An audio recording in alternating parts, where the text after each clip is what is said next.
Oke, jadi sekarang kami telah bersama dengan Pak Esa. Kami akan menanyakan beberapa pertanyaan. Nah, menurut Pak Esa, apa itu kemerdekaan beragama? Kemerdekaan beragama adalah kebebasan untuk memeluk agama yang kita inginkan. Sudah? Ya. Dan kita sebagai kita yaitu Pak dan saya tentunya kan memiliki agama. Nah, apa itu kebebasan beragama? Coba berikan contohnya gitu, Pak.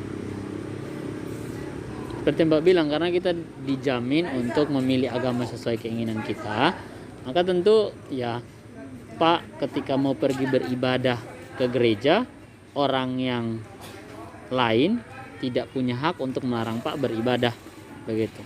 Tidak punya hak untuk mencegah saya untuk pergi beribadah atau tidak boleh menghakimi bahwa agama saya salah dan lain sebagainya, karena kita tidak punya kewenangan untuk menghakimi agama seseorang, karena kita dijamin untuk memilih agama sesuai keinginan kita. Terima kasih banyak Pak Esa. Sama-sama. Nah, sekarang saya sedang bersama Ibu Frida. Apakah Ibu Frida bersedia menjawab pertanyaan dari kami? Boleh. Ya. Seperti yang kita tahu, bahwa Indonesia memiliki banyak agama dan kepercayaan. Tapi kenapa di beberapa wilayah tertentu orang-orang dari umat agama lain itu melakukan pengancaman bahkan perlawanan kepada umat beragama lain untuk melakukan ibadahnya? Menurut Ibu itu seperti bagaimana? Ya, kalau menurut ibu pribadi, orang merasa terancam beribadah itu biasanya kan ada orang-orang di sekitar yang merasa bahwa mungkin mereka merasa bahwa agama mereka paling benar. Jadi dengan perasaan yang seperti itu bisa mengancam orang lain yang beragama lain beribadah, begitu. Terus mereka yang merasa terancam itu tidak hanya terancam daripada orang-orang yang sangat fanatik sekali sama agama, tapi sama orang biasa juga demikian. Karena biasanya terjadi itu sama orang-orang yang fanatik agama, orang yang sangat fanatik sehingga dia melihat orang lain yang beribadah dia tidak terima, karena menurut dia Tuhan saya lebih benar daripada Tuhannya kamu, begitu. Jadinya orang yang fanatik ini bisa menjadi pelopor untuk orang-orang yang dia punya rohaninya lemah, bisa dikatakan begitu ya. Rohaninya lemah jadinya ikut-ikutan. Karena mereka orangnya ikut arus kan, maksudnya tidak punya prinsip yang kuat lah tentang mereka punya agama. Nah, sehingga itu pasti terbawa sama orang-orang yang begitu fanatik. Nah, itu demikian dari Bu Frida sih ya, kalau bisa menjawab pertanyaan itu. Terima kasih Bu. Nah, sekarang saya sedang bersama salah satu adik kelas di SMP. Boleh tahu siapa namanya? Nama Rizky. Oke, Rizky, kami akan menanyakan beberapa pertanyaan. Apakah Rizky bersedia? Ya, bersedia. Oke. Menurut kamu apa itu pertahanan dan keamanan negara? Menurut saya contohnya itu seperti TNI dan polisi. Oke, itu mereka melakukan pertahanan dan keamanan negara ya? Ya. Itu saja? Ya. Oke. Nah, mengapa ada yang mengatakan bahwa tentara dan kepolisian itu termasuk peran dalam pertahanan dan keamanan negara? Karena mereka yang menjaga negara. Sudah, kasih.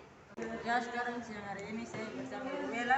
Saya memiliki beberapa pertanyaan, yaitu yang pertama, sebutkan salah satu cara membela negara. Salah satu membela negara. Kalau kita sebagai pelajar, mungkin kita mulai dari langkah yang lebih dekat dengan kita, yaitu mungkin belajar PPKN. Karena lewat belajar PPKN ini kita nggak cuma tahu mengenai negara-negara kita gitu ya, bagaimana sistem pemerintahannya dan lain sebagainya, tapi juga kita tahu ya apa yang harus kita lakukan sebagai warga masyarakat Indonesia. Selain belajar PPKN, belajar sejarah juga penting gitu ya, untuk mengetahui bagaimana perjuangan negara kita sampai di titik itu. Pertanyaan kedua, menurut Ibu bisa tidak membela negara atau mempertahankan negara? Bisa dong, semua orang bisa untuk membela dan mempertahankan negara. Contohnya dengan menghargai pendapat orang lain. Simpelnya ya, dengan menghargai pendapat orang lain itu satu langkah yang dapat dilakukan untuk mencegah yang namanya perpecahan pendapat, perpecahan negara. Itu salah satu simpelnya yang bisa dilakukan kita sebagai pelajar, sebagai guru dalam mempertahankan kesatuan negara Indonesia. Terima kasih. Sekarang saya sedang bersama Kak Sefa. Kak Sefa ini adalah ketua OSIS di SMA Lentera.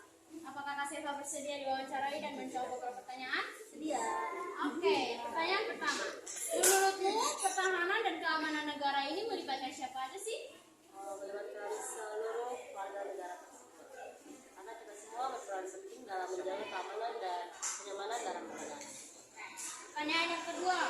Menurutmu, apakah kamu sebagai siswa mengabdikan diri saat ini juga termasuk pertahanan negara atau kayak membela negara begitu atau bukan? Menurutku termasuk, karena salah satu yang menjadi pertahanan negara itu adalah sumber daya manusianya. Jadi kalau misalnya sumber daya kita baik, artinya kita bisa mempertahankan pertahanan negara itu dari negara-negara lain. Ya kita tidak mungkin dijajah atau dikuasai oleh negara lain, karena kita sendiri sudah mempersiapkan diri dengan baik. Ada Kak Seva, terima kasih. Sedang bersama salah satu adik kelas di bukan adik kelas sih, anak SMP. Nah, adik namanya siapa? Saya namanya Martinus dari kelas 82. Oke. Nah, jadi saya akan menanyakan beberapa pertanyaan. Apakah adik bersedia? Ya, saya bersedia. Oke, pertanyaan pertama, menurut adik apa itu agama?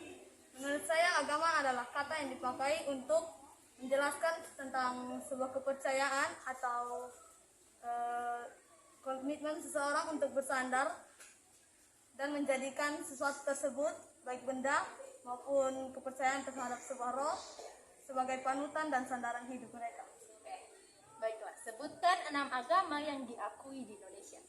Yang pertama ada Kristen Katolik, Kristen Protestan, Islam, Hindu, Konghucu, dan Buddha. Oke, terima kasih banyak, Dek.